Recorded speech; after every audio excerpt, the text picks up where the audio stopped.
Comment gérer son stress? Les 5 outils indispensables. C'est vrai que l'humain d'aujourd'hui n'a pas les mêmes défis que l'humain d'il y a 50-70 ans. On est beaucoup plus stressé, on cogite beaucoup plus et on est beaucoup moins dans notre corps et beaucoup plus dans notre tête. Il y a qu'à voir la génération de nos grands-parents qui passaient beaucoup plus de temps dehors dans les champs à récolter des sacs de patates ou à soulever des brouettes assez lourdes et qui n'avaient pas beaucoup de temps de penser. Aujourd'hui, on passe beaucoup moins de temps dehors dans les champs à récolter des patates et beaucoup plus de temps à penser et on se retrouve dans une espèce de culte de la performance, une espèce de culte de la perfection physique et le stress s'infiltre dans nos vies un peu insidieusement. C'est pour ça qu'aujourd'hui j'avais envie de vous partager 5 outils qui sont selon moi indispensables pour vous aider à mieux faire face aux situations stressantes de la vie. Je vous invite à rester jusqu'au bout parce que je vous partage un message très important à la fin de cette vidéo.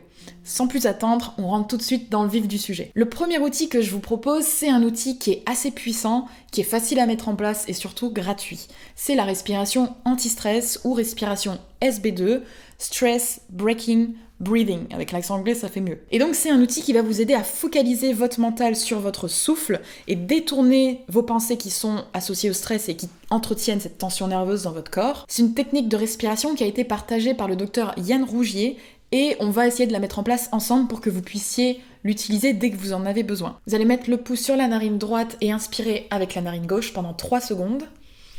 2, 3. Et pendant 6 secondes, vous allez expirer. 1, 2, 3, 4, 5, 6.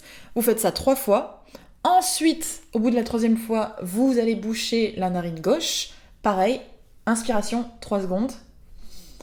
Et là, expiration, vous repassez sur la narine gauche, expiration 6 secondes. 6. Et vous faites ça 3 fois. Vous pouvez la compléter, la faire durer encore plus longtemps si vous sentez que vous êtes encore un peu à cran. Et vous allez voir que ça va vraiment détourner votre cerveau et le forcer à se concentrer sur ce que vous êtes en train de faire, le fait de vous boucher une narine. Moi, c'est vrai que ça m'aide vraiment beaucoup en cas de situation où je sens que j'ai le cœur qui bat vite, que j'ai les mains moites, etc., que je commence à perdre mes moyens. De suite, je me recanalise et je me recentre sur cet exercice. N'hésitez pas à liker cette vidéo si elle vous plaît et si vous apprenez quelque chose. Deuxième outil que je vous propose, il est assez connu et aussi en lien avec la respiration, c'est la cohérence cardiaque. Il est conseillé de la faire 3 fois par jour pour avoir des résultats, parce que quand vous faites une cohérence cardiaque une fois, les effets se font sentir pendant 4 heures, donc 3 fois par jour, ça permet de faire durer sur la journée. C'est une technique de respiration qui a été démontrée scientifiquement, le lien entre respiration et baisse des niveaux de stress. Il y a plusieurs temporalités que vous pouvez faire, soit vous pouvez inspirer pendant 5 secondes, expirer pendant 5 secondes. Moi j'aime bien quand l'expiration est plus longue que l'inspiration, ça permet vraiment de relâcher, parce que c'est quand on est stressé qu'on respire beaucoup par le haut du corps et qu'on inspire beaucoup mais on expire peu. Donc moi j'aime bien inverser cette tendance, expirer plus longtemps. Donc vous pouvez respirer 5 secondes et 6 ou 7 secondes à l'expire. Vous faites ça pendant 5 à 10 minutes et vous allez sentir que votre battement cardiaque se détend, se décélère, votre flux de pensée se calme aussi. Et vous pouvez faire ça avant de manger, par exemple, ça va vous aider ensuite à bien digérer. Parce qu'en général, quand on est stressé, on digère un peu moins bien. J'ai fait une vidéo à ce sujet, je vous la mets juste ici. Troisième outil, c'est l'exercice 3-3-3. Soit vous pouvez nommer, ou vous pouvez écrire 3 choses que vous voyez, 3 choses que vous entendez, et 3 choses que vous ressentez, donc quelles sont vos sensations physiques.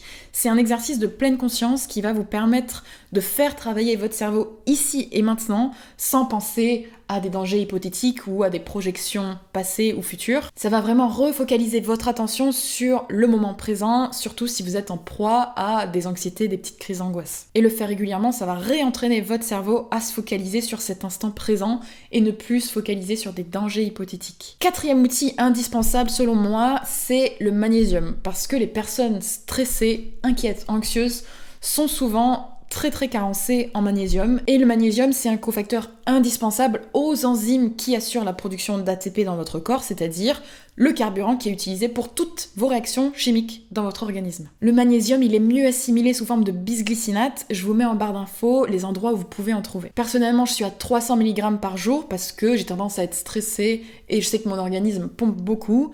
Parce que sous l'effet du stress, le magnésium va fuir de vos cellules. Dans l'alimentation, sinon, vous pouvez en trouver dans les noix du Brésil, les noix de cajou, les amandes par exemple. Tous ces outils que je vous ai partagés ne vont pas résoudre la cause du stress, mais en soulager les manifestations. Et je vous invite à travailler sur ce qui cause vraiment l'état de stress que vous trouvez inconfortable. Et ce qui m'amène à mon 5e outil, que je voulais vous partager aujourd'hui, qui est ultra important, mais c'est de ne plus voir le stress comme un problème, mais finalement comme un mécanisme naturel, autonome, protecteur, qui s'accomplit dans votre corps pour vous protéger, pour préserver votre individualité, votre intégrité. En fait, le stress, il est là pour une raison. Il est là pour vous faire comprendre que vous devez modifier certaines choses dans votre vie pour que ces signaux se calment. Le problème, ce n'est pas le stress, qui est un mécanisme naturel qui s'accomplit automatiquement, mais le problème, c'est le rapport que j'ai face à ce mécanisme. Les pensées qui accompagnent ces sensations. Par exemple, quand votre genou se fléchit parce que vous êtes en train de marcher, c'est un processus autonome, mécanique qui se fait tout seul, sans que vous y réfléchissiez.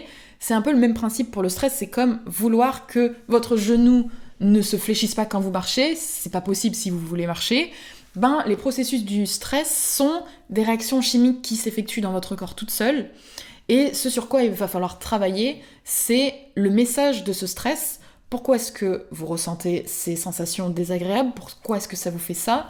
D'où est-ce que ça vient? Qu'est-ce que vous pouvez changer, modifier dans votre vie, dans votre quotidien pour réduire ces signaux-là? Est-ce que c'est un travail qui vous stresse trop? Donc dans ce cas, changez de travail. Si c'est pas possible, changez peut-être d'environnement, changez de collègue, en parler.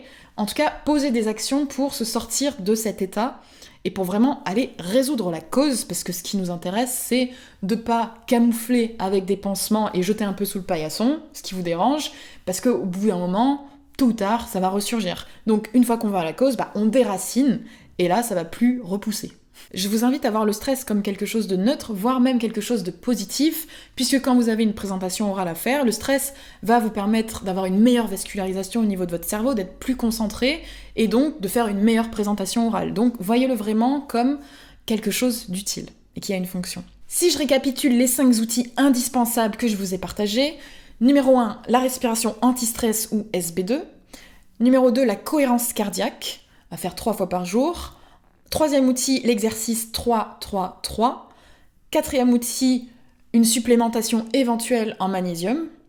5e outil, 5e notion, c'est ne plus voir le stress comme un problème, mais comme un messager qui vous permet d'avancer dans votre vie. La barre de commentaires est à votre disposition si vous avez encore des questions, des suggestions, des trucs et astuces à partager. Je me ferai un plaisir de vous lire et d'y répondre. Avant de partir, n'oubliez pas de mettre un petit like, un j'aime à cette vidéo, n'hésitez pas non plus à la partager à une personne qui en aurait besoin. Et si ce n'est pas déjà fait, n'hésitez pas non plus à vous abonner à cette chaîne YouTube afin de recevoir toutes mes prochaines vidéos dans votre boîte mail. Si ça vous intéresse d'aller encore un peu plus loin, je vous place juste ici une vidéo qui s'appelle « Comment garder son énergie ». N'hésitez pas à aller la regarder, surtout si vous vous sentez souvent à plat, parce que j'y partage des choses qui peuvent vraiment vous aider à traverser ces périodes où vous avez des coups de mou. La vidéo est juste ici, je vous retrouve de l'autre côté tout de suite.